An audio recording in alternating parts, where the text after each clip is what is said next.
volonté de Dieu, puis ma chair qui veut faire une chose de contraire. Fait qu'il y a toujours ce combat-là. Et puis, Paul, il a fini en disant, qui me délivrera de ce corps de mort? Puis il dit, gloire au Seigneur Jésus. Si on regarde à lui, on n'a plus de problème avec notre chair. Mais si on regarde à notre chair, on a des problèmes avec notre chair. Parce que notre chair, on la regarde, puis on dit, on est découragé, puis on veut marcher selon. Non, il faut arrêter de regarder à nous, puis il faut commencer à regarder à lui, ce qu'il a fait, ce qu'il fait encore aujourd'hui, puis ce qu'il va faire dans le futur. Donc, c'est un peu dans cette chose-là on a fait Galates 5 la semaine passée. Puis là, on va commencer Galates 6. Galates 5, c'était quoi? C'était le fruit de l'esprit, hein, la loi royale. On a commencé la loi royale, c'est que tu aimeras ton prochain comme toi-même. C'est pas un petit commandement. C'est facile de s'aimer. Il y en a qui aiment pas, il y en a qui ne s'aiment pas, c'est vrai. Mais normalement, quelqu'un d'équilibré, il s'aime. Et puis, s'il y a une bonne image de lui-même, Dieu te demande d'aimer ton prochain comme toi-même. Fait qu'on appelle ça la loi royale également. Et c'est la loi de Christ. Et,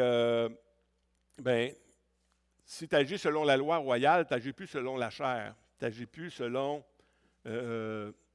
ces mauvaises choses qu'on voyait. Je ne l'ai pas mis sur le vidéo, là, mais c'est quoi? C'est la colère, l'animosité, ces choses-là. Ça, on devrait avoir crucifié ça quand on a reçu Jésus-Christ dans notre vie. Et puis, vivre selon l'Esprit, c'est vivre selon la joie, la paix, la patience, la douceur, toutes ces choses-là, la maîtrise de soi. Ça, c'est le fruit de l'Esprit. Mais on ne peut que vivre que de deux manières aujourd'hui. Le chrétien ne peut que vivre de deux manières. Le monde qui n'est pas chrétien, ils vivent selon leur nature. Hein? C'est leur nature, sont de même. Un chien va vivre selon sa nature de chien. Et puis, mais celui qui est converti au Seigneur, celui qui a reçu, qui est né nouveau, il ne peut plus vivre selon cette ancienne nature. Il ne peut que vivre de Dieu ou de l'Esprit de Dieu ou de la chair. Sa chair qui était anciennement corrompue par le péché. Puis la chair, elle a une mémoire, la chair.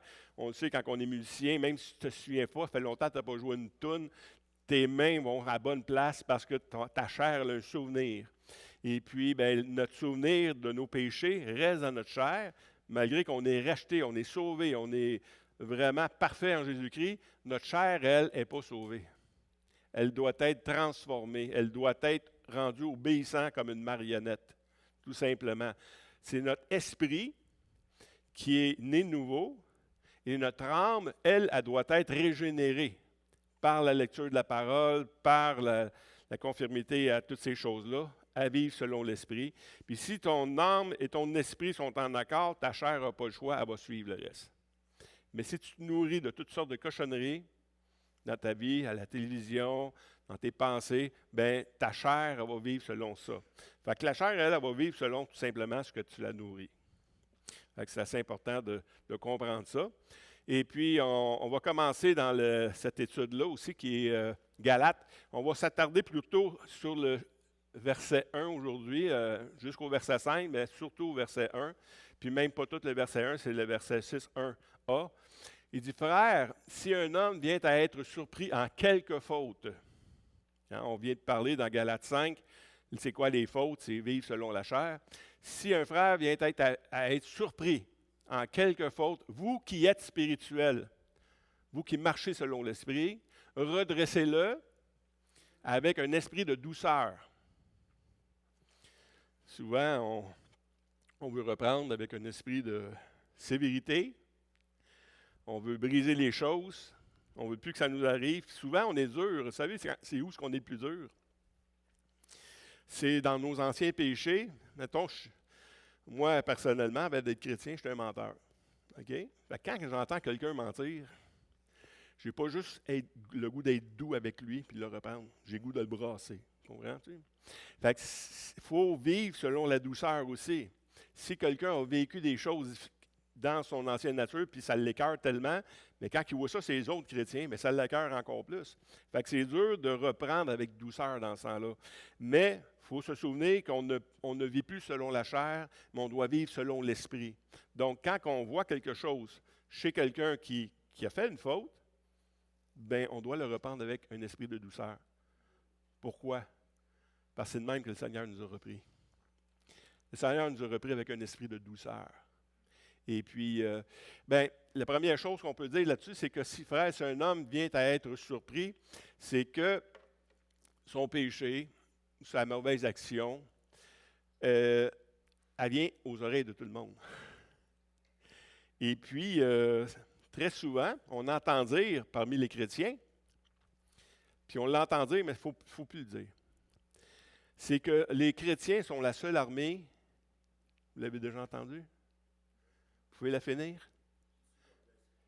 Qui tue leurs alliés. C'est faux. C'est vrai en pratique, souvent, on voit que les chrétiens sont plus sévères avec les frères, ceux qui se disent frères, que d'autres choses. Mais il ne doit pas être ainsi au milieu de nous. Quand quelqu'un est surpris en faute, on doit le reprendre avec douceur. Tout simplement parce que Christ nous a repris avec douceur. Si quelqu'un vient à être surpris, c'est qu'il y a quelque chose dans sa vie qui a une faiblesse. Et j'aime bien ce que pour quelques-uns, pasteur Alain Morissette disait. Il disait, on ne tombe pas dans le péché. On glisse dans le péché. Parce qu'un chrétien qui vit normalement, il n'est pas là, puis le lendemain, il est dans le péché. Là. Non, non. C'est qu'il a commencé à alimenter ses pensées, il a commencé à faire des choses dans sa vie, puis tranquillement, pas vite, il s'est pensé, « Oh non, je suis capable. » Puis finalement, il n'est plus capable. Puis là, il est rendu dans le péché. Il a glissé tranquillement. Il s'est permis quelque chose dans sa vie, puis il est rendu là. Donc, on le dit, vivre selon la chair, c'est ça. Il dit ici, vous qui êtes spirituels. Vous qui êtes spirituels. On peut aller à l'autre diapositive. Il dit, quand quelqu'un est tombé dans le péché, il dit, va, reprends-le. Puis souvent, je vois aussi des gens, tu sais, quand on tombe, là, qui peut, c'est moi qui tombe. Okay? Vous voyez quelque chose dans ma vie, vous venez me voir, vous n'avez pas l'autorité, nécessairement, de me reprendre. OK? Si je vois Hélène tomber, c'est pas n'importe qui dans l'Église peut aller voir Hélène et dire « T'as tombé.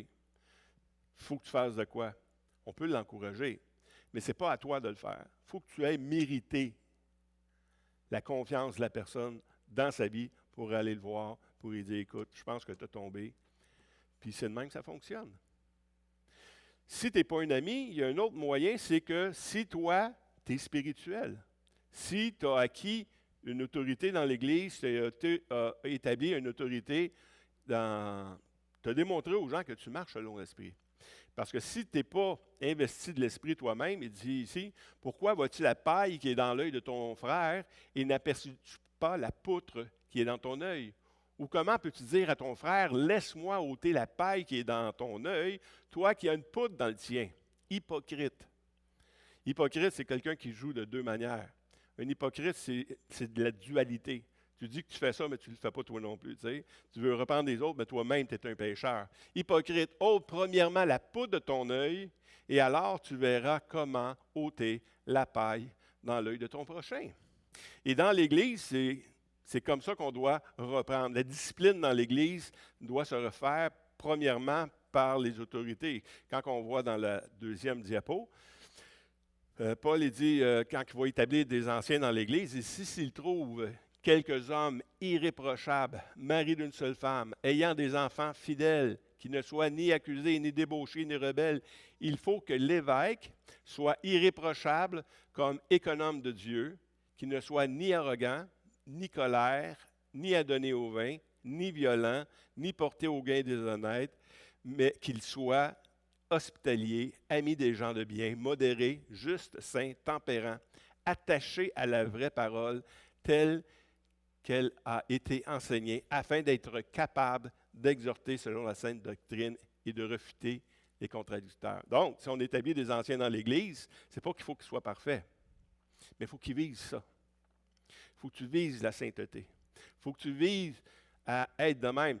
En fait, tous ces critères-là, ce n'est pas juste pour les anciens, ça appartient à tous les chrétiens. Hein, de ne pas être arrogant, de ne pas être colère. On l'a vu dans Galates 6, dans Galates 5, c'est que la colère, ça n'accomplit pas la volonté de Dieu. Donc, on doit marcher dans ces choses-là, mais si tu veux établir un ancien, bien, regarde premièrement le fruit de l'esprit, finalement. Regarde le fruit de l'esprit dans cet homme-là, dans cette femme-là, ou peu importe. Regarde le fruit de l'esprit, ensuite tu vas pouvoir. Et le dernier critère, c'est qu'il soit attaché à la vraie parole telle qu'elle a été enseignée, afin d'être capable d'exhorter selon la sainte doctrine. Un des derniers cours que j'ai pris à l'université, c'était la relation d'aide. Et j'ai aimé ça, ce cours-là, parce que pour aider quelqu'un, il faut que tu connaisses la parole. Tu ne connais pas la parole, tu vas l'aider comment? Tu vas l'aider d'une manière philosophique, selon le monde. Tu vas l'aider de toutes sortes de manières. Mais si tu connais ta parole, tu es capable de l'aider selon la parole, à obéir à la parole, ou à être transformé par la parole, ou à être guéri par la parole. Hein? La parole de Dieu est utile à tout homme pour toutes ces choses-là, pour nous enseigner, nous instruire, et ainsi de suite. Donc, si quelqu'un connaît la parole, est capable d'enseigner, il dit non, écoute, selon la parole, je pense que c'est dans le champ. Mais voici ce que la parole dit, puis voici comment on peut faire les choses. Et la prochaine diapo de Corinthiens, si quelqu'un est en Christ, il est une nouvelle créature, les choses anciennes sont passées, voici toutes choses sont devenues nouvelles. Et tout cela vient de Dieu qui nous a réconciliés avec lui par Christ. Et qu'est-ce qu'il a fait en plus? Et qui nous a donné le ministère de la réconciliation. Car Dieu est en Christ réconciliant le monde avec lui-même, en n'imputant point aux hommes leur offense, a mis en nous les paroles de la réconciliation. Donc, le ministère de tous les chrétiens, que vous voulez ou vous ne le voulez pas, c'est un ministère de réconciliation. Un ministère de réconciliation, c'est que, premièrement, moi, te réconcilier avec toi-même. Parce que souvent, les gens qui ont vécu des choses difficiles ont de la misère à vivre par la suite, à mettre les choses en arrière puis à continuer en avant. Mais il faut être réconcilié avec soi-même. Il faut être réconcilié avec Dieu en premier, ça c'est sûr et certain. Si tu n'es pas réconcilié avec Dieu, tu ne peux pas aller bien plus loin. Mais si tu es réconcilié avec toi-même, là après ça, tu vas être capable de t'être réconcilié avec les autres. C'est un ministère de réconciliation qu'on a, d'unité comme ça. On n'est pas là pour diviser. Et puis, la division, de toute façon, ça ne fait pas partie des fruits de l'esprit. Mais d'être unis, de s'encourager, on a besoin de ça. Et le prochain. Or, il ne faut pas que serviteur du Seigneur ait des querelles. Il doit au contraire avoir une condescendance pour tous. Être propre à enseigner, doué de patience. Seigneur, viens à mon secours. Il doit redresser avec douceur ses adversaires, dans l'espérance que Dieu leur donnera la repentance pour arriver à la connaissance de la vérité, et que revenus dans leur bon sens, ils se dégageront des pièges du diable qui s'est emparé d'eux pour les soumettre à sa volonté. J'ai souligné, il doit redresser avec douceur ses adversaires. Ici, on parle d'adversaire. Un adversaire, c'est quelqu'un qui est contre ce que tu es en train d'enseigner. Ce n'est pas nécessairement un non-croyant. On peut le mettre dans les non-croyants, mais on peut le mettre aussi dans les croyants. Quelqu'un qui n'obéit pas à la sainte parole, c'est qu'il a été pris que, comme toutes les religions, ce que je crois, c'est plus vrai que ce qui est écrit dans la parole de Dieu. Donc, je vais agir de même. Non, non, non. Il faut que tu agisses selon la parole de Dieu. Il faut que tu mettes la parole de Dieu en premier dans ta vie. Et puis, tu dois, quand on voit quelqu'un qui n'agit pas selon la parole de Dieu, on doit le redresser avec douceur les adversaires. Redresser, c'est ce qu'on a dit tantôt également, hein, qu'il faut redresser-le. Quand on redresse quelqu'un, c'est quoi qu'on fait? Si, admettons, vous voulez redresser quelque chose, un arbre, mais tu vas mettre un tuteur à côté.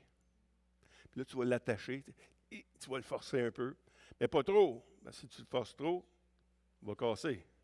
Tranquillement, avec douceur. Ah, nous autres, on va dire, viens ici, toi, on va t'attacher. Non, non, non, tu peux le briser, fais attention. Mais dans nos relations, c'est la même chose. C'est doucement. Tu commences, quand tu vois quelqu'un, la première chose à faire, puis tu sais qu'il y a un problème dans sa vie, la première chose à faire, c'est quoi? C'est qu'il soit conscient de son problème. C'est comme nous quand on était sauvés. Si on n'était pas convaincu d'être pécheur, on n'aurait pas eu besoin du Seigneur. Hein?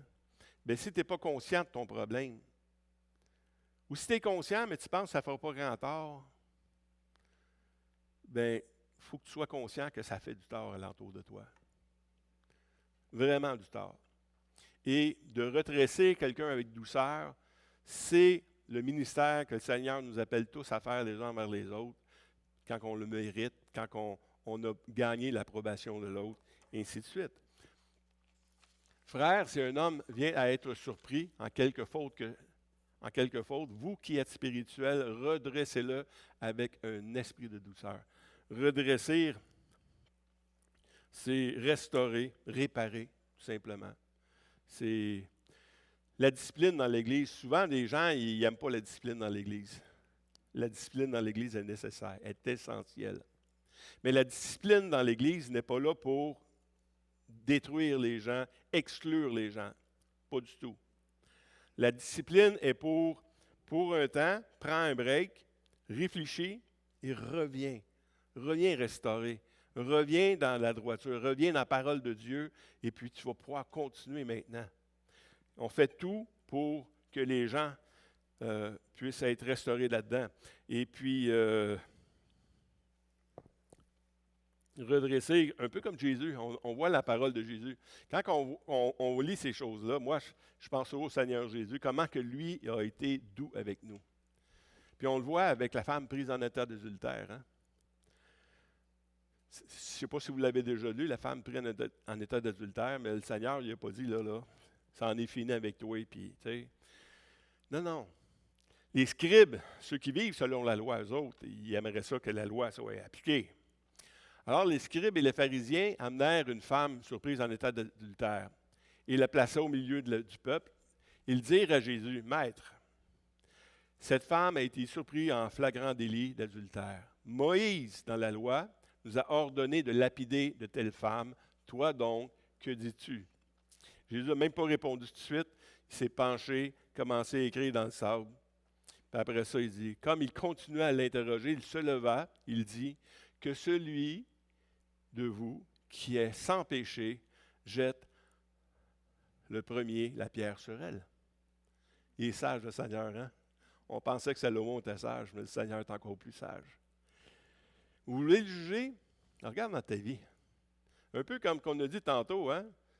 Si tu veux enlever la paille qui est dans l'œil de ton frère, là, regarde, enlève premièrement de la poudre qui est dans ton œil. Parce qu'il n'y en a pas personne ici qui est parfait.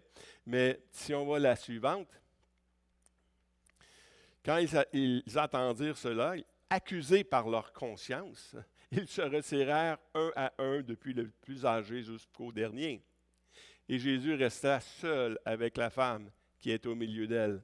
Alors, s'étant relevé et ne voyant plus que la femme, Jésus lui dit, « Femme, où est ceux qui t'accusaient? Personne ne t'a-t-il condamné? » Et elle répondit, « Non, Seigneur. Non, Seigneur. » Et Jésus lui dit, « Je ne te condamne pas non plus, va et ne pêche plus. » Jésus il a pardonné d'une manière en douceur. Mais il a dit quand même quelque chose, va et ne pêche plus. Hein? Donc on doit, comme le Seigneur, on est ses disciples, un disciple fait comme le Maître fait. Avec un esprit de douceur, ça c'est tellement important que dans 1 Timothée 5, 1 à 2, il dit, « Ne méprise pas rudement », ça veut dire doucement, « Reprimande doucement le vieillard, mais exhorte-le comme un père, exhorte les jeunes gens comme des frères, les femmes âgées comme des mères, et celles qui sont jeunes comme des sœurs, toutes en pureté. » Je sais que des familles, souvent ça ne se parle pas en douceur, là, mais c'est de même qu'on devrait. Tu devrais parler doucement à ton père. Tu devrais parler doucement à ta mère, à ton frère, à ta sœur. Mais c'est comme ça qu'on doit agir les uns envers les autres, avec douceur, avec respect, avec amour, tout simplement. On est dans l'amour ici. L'autre ensuite, il dit, « Rappelle-leur d'être soumis aux magistrats, aux autorités, d'obéir, d'être prêts à toute bonne œuvre, de ne médire de personne. Ça, j'aime ça, cette affaire-là. Parce que c'est un fruit. Quand tu vois quelqu'un médire des autres, là, tu dis non, là, c'est la chair qui parle. D'être pacifique, modéré, plein de douceur, encore une fois, envers tous les hommes. C'est l'image qu'on doit avoir d'un chrétien. Ah, il est doux, lui. Je sais qu'on est tous des caractères différents. Il y en a des sanguins. Je ne sais pas si vous connaissez ça, les critères des hommes. Hein? Sanguin, colérique, mélancolique, phlegmatique. C'est toute la manière qu'on vit nos vies puis qu'on réagit à ces choses-là. Hein, un sanguin, c'est émotionnel. Hein, colérique, pas besoin de vous l'expliquer, on le connaît tous.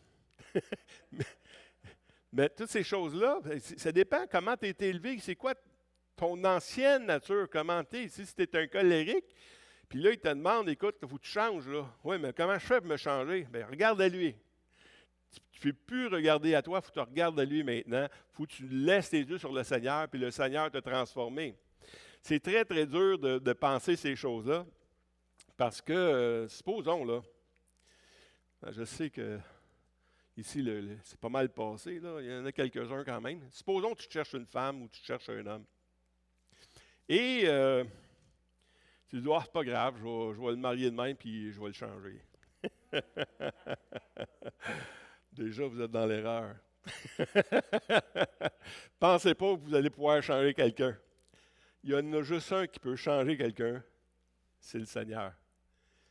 Puis c'est avec la parole de Dieu qui vient nous transformer et tout ça. Donc, de changer, là, même nous autres, on essaie de changer, tu sais. Écoute, on essaie de te changer. C'est pas facile. La Bible dit que c'est impossible. Tu ne peux pas te changer. La langue, même, on va juste prendre la langue. La Bible nous dit que personne ne peut la dompter. Pourtant, il nous demande de changer notre manière de parler. Mais c'est en lui, ça, qu'on peut le faire, tout simplement. Et la personne doit être convaincue que le Seigneur lui demande ça. Mais quand on voit quelqu'un qui marche tout croche, bien, il faut y aller avec douceur. Parce que la douceur, c'est quoi? On est encore dans le fruit de l'esprit, la loi royale. Le fruit de l'esprit, c'est l'amour, la joie, la paix, la patience, la bonté, la bénignité, la fidélité et la douceur. Et la tempérance, qui est la maîtrise de soi. Donc, la douceur, c'est un fruit de l'esprit. Quand même que je veux produire un fruit, moi. Hein? Puis où le pommier veut produire un fruit. Comment il ne peut pas, lui, se forcer. Il faut que ça vienne. Nous autres, on regarde au Seigneur. Lui, il faut que ça vienne de la sève, il faut qu'il vienne de sa nourriture. Puis l'arbre va produire un fruit. C'est lui qui va produire le fruit, mais c'est en même temps, s'il n'est pas arrosé, s'il n'y a pas de soleil, s'il n'y a rien, le fruit ne peut pas être là. Ça vient de Dieu, le fruit.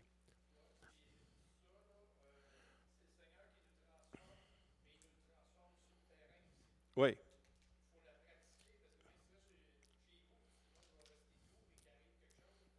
Oui.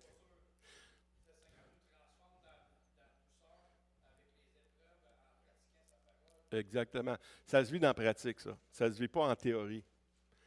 La vie chrétienne ne se vit pas d'un livre. Tu sais, moi, on me dit à un moment donné, quand j'étais jeune pasteur, on dit ouais, mais l'Église, ça devrait être ça, puis ça devrait fonctionner de même. Ouais, mais tu oublies une chose, c'est que l'Église, ce n'est pas un livre. Le livre, c'est beau. En théorie, tout est beau. Mais dans la réalité, on est tellement différents les uns des autres. J'ai 4 enfants, les 4 sont différents. Donc, on ne peut pas dire c'est de même, ça marche. Là, tu sais, là. Même quand on prend des pilules, hein, on prend des pilules. Un, ça fait de quoi de bon, l'autre, ça fait rien, tu sais, ça fait du dommage. Pourquoi? Parce qu'on n'est même pas pareil à l'intérieur. Fait qu'il faut faire attention à ces affaires-là. Mais le fruit de l'esprit, c'est le fruit de l'esprit. Ce n'est pas le fruit de Sylvain, ce n'est pas l'esprit de Jean, c'est l'esprit. Donc, on continue. Car le royaume de Dieu ne consiste pas en paroles, mais en puissance. On vient à Jean, dans la question de Jean qui dit ça se vit dans la pratique. Car le royaume de Dieu ne consiste pas en paroles, mais en puissance. Que voulez-vous? Que j'aille chez vous avec une verge ou qu'avec amour dans un esprit de douceur? La puissance du chrétien, là, c'est dans la douceur. Essaye de briser quelque chose. Ça se peut que tu réussis à contrôler quelqu'un par la peur. Ça se peut. Même l'Évangile a été souvent prêché dans la peur. Si tu ne convertis pas, tu vas aller en enfer. Mais c'est la peur. C'est la peur. On n'appelle pas la bonne nouvelle. Oui, de dire la repentance, c'est important. Si tu ne te repens pas, écoute, c'est parce que tu ne comprends pas que tu es un pécheur. Mais de faire les choses par la peur, d'élever tes enfants par la peur, ça ne marche pas. Essaye la douceur. Tu veux que ton mari change? Essaye la douceur. Essaye de faire des choses. Vous qui êtes spirituels, redressez-les avec un esprit de douceur. Mais ici, la deuxième partie du verset, la partie B, il dit « Prends garde à toi-même de peur que tu ne sois aussi tenté. » Hey, juste dans le premier verset, là. Il dit « Vous qui êtes spirituels, redressez les autres, mais prends garde à tomber toi-même. » C'est parce que tu ne penses pas plus fort qu'un autre, là. Parce que si tu penses que tu es bon pour redresser quelqu'un, mais la parole de Dieu nous avertit très sévèrement de prendre garde à toi-même, de peur que toi aussi tu viennes qu'à tomber. Ainsi donc, celui qui croit être debout prenne garde de tomber. Que celui qui se croit être debout prenne garde de tomber. Aucune tentation ne vous est survenue qui ait été humaine. Et Dieu, qui est fidèle, ne permettra pas que vous soyez tentés au-delà de vos forces. Mais avec la tentation, il préparera aussi le moyen d'en sortir, afin que vous puissiez la supporter. Donc, on voit ici que quand tu vas aller aider ton frère, ça se peut que ça t'entraîne dans quelque chose. Je ne sais pas si vous avez... moi, j'ai travaillé d'une shop. Hein, j'ai travaillé comme chauffeur de taxi pendant longtemps, j'ai travaillé camionneur aussi longtemps. Et j'ai travaillé d'une shop. Puis si tu travailles à côté de quelqu'un qui est colérique, ça produit quoi en toi, ça? Hein? Ça pratique la patience, soi-même, tu as le goût d'être en colère. Hein?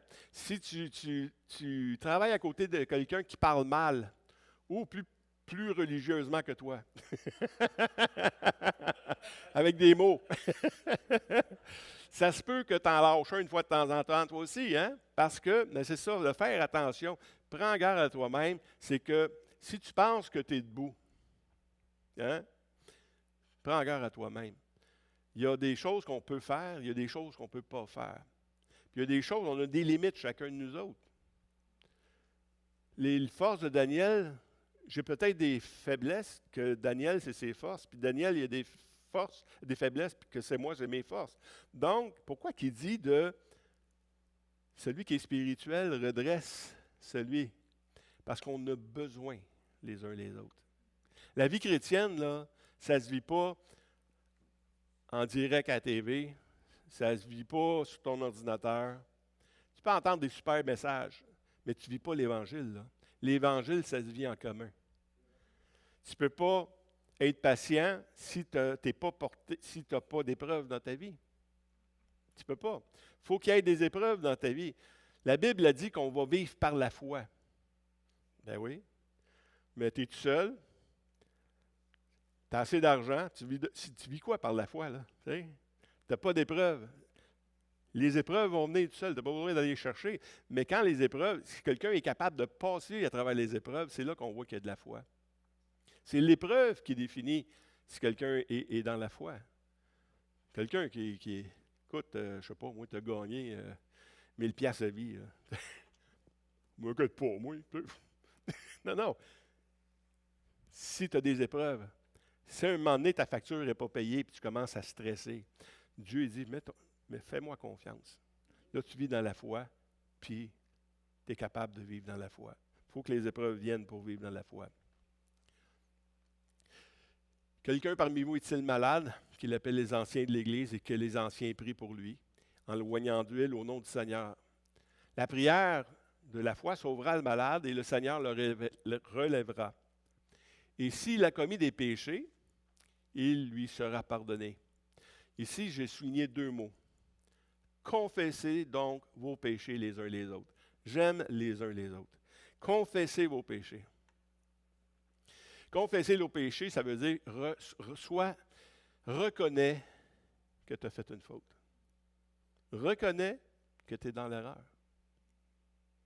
Et priez les uns pour les autres, encore une fois, afin que vous soyez guéris. La prière fervente du juste a une grande efficace. Donc, on doit prier, on doit confesser nos péchés, et ainsi de suite. La prochaine, on est rendu au verset 2. OK? On va finir, ça va aller plus vite, là. Verset 2.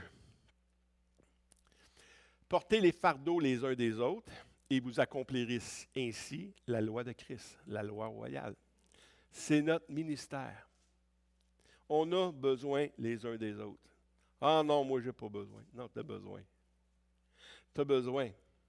Les uns les autres, pour moi, c'est une des choses les plus qui revient dans la Bible à peu près, surtout les autres, là, quand on parle des autres, ça revient à peu près 70 fois.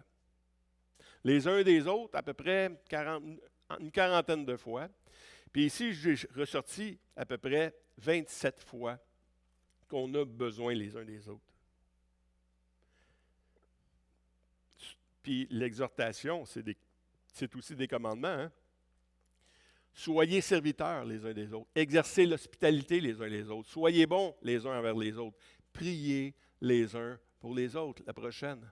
Aimez-vous les uns les autres. Accueillez-vous les uns les autres. Saluez-vous les uns les autres. Ayez soin les uns des autres. Soumettez-vous les uns les autres. Supportez-vous les uns les autres. Pardonnez-vous les uns les autres. Confessez vos péchés les uns les autres. Ne vous jugez pas les uns les autres.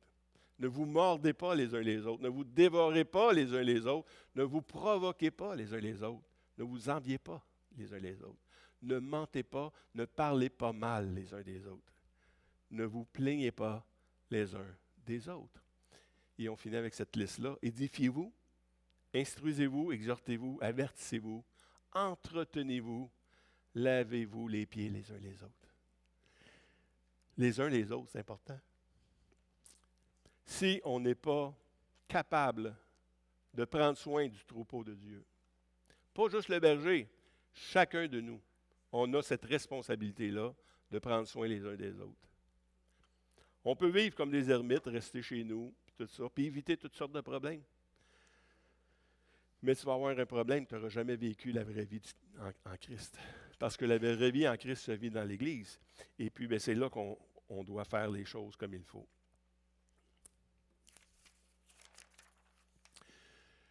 Dans Galates 6.3, il dit, si quelqu'un pense être quelque chose, quoi qu'il ne soit rien, il s'abuse lui-même. On l'a vu tantôt, si quelqu'un se croit debout, qui prenne garde à lui-même, on peut aller voir encore l'autre, un verset. Que nul ne conçoive de l'orgueil en faveur de l'un contre l'autre. Je n'ai même pas sorti ceux-là, l'un contre l'autre. Car qui est-ce qui te distingue? Qu'as-tu que tu n'aies reçu? Et si tu l'as reçu, pourquoi te glorifies-tu comme si tu ne l'avais pas reçu? En fin de compte, là, la seule différence entre nous, c'est la présence de Christ dans nos vies, vous le savez. Plus ou moins.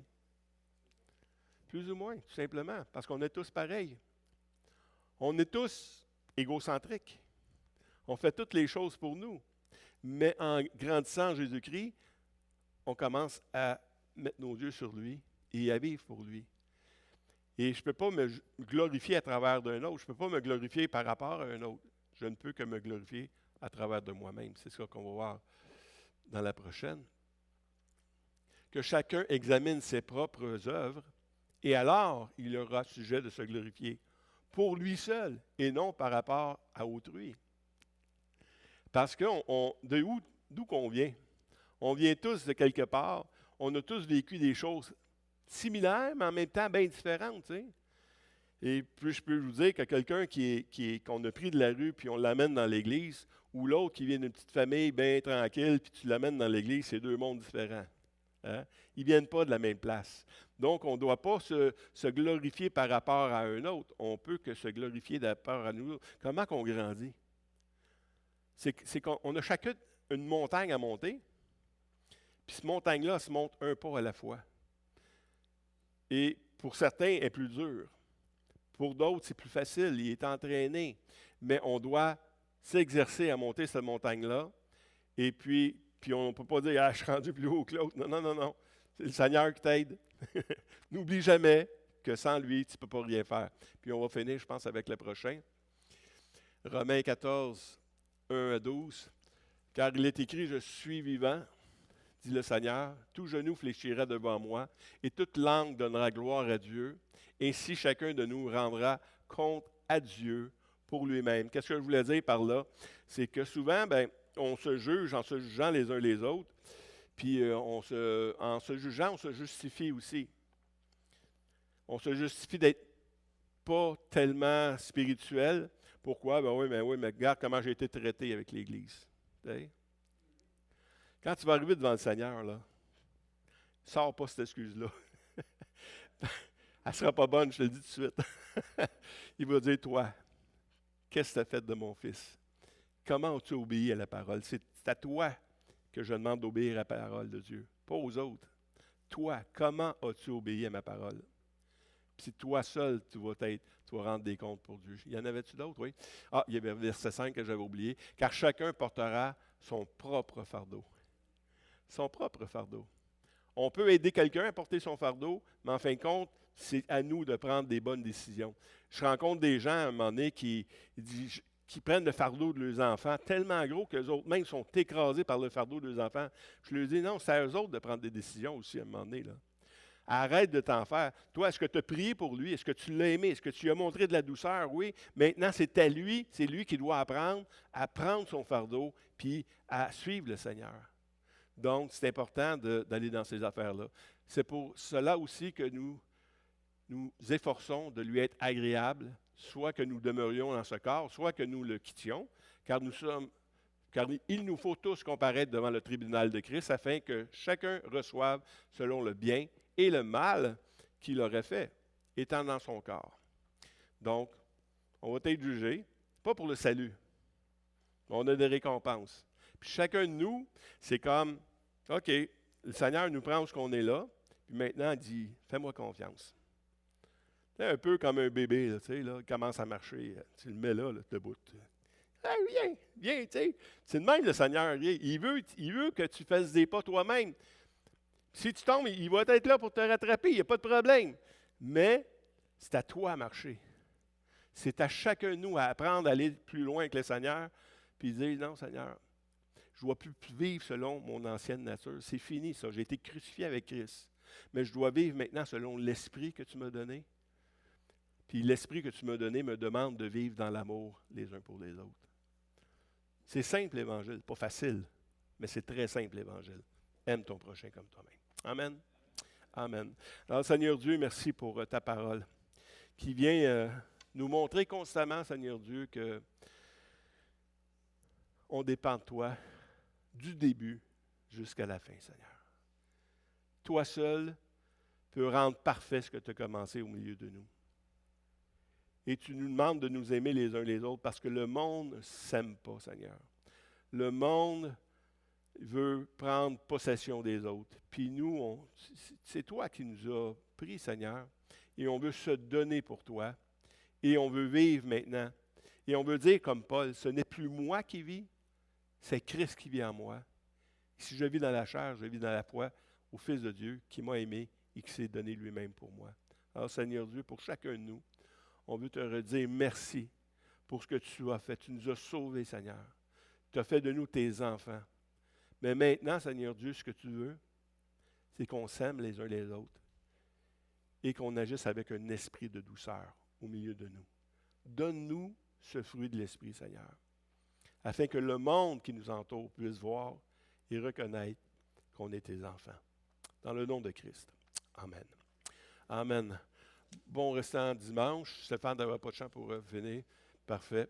Il est assis en arrière, il est concentré, Stéphane. Donc, soyez bénis, puis aimez-vous.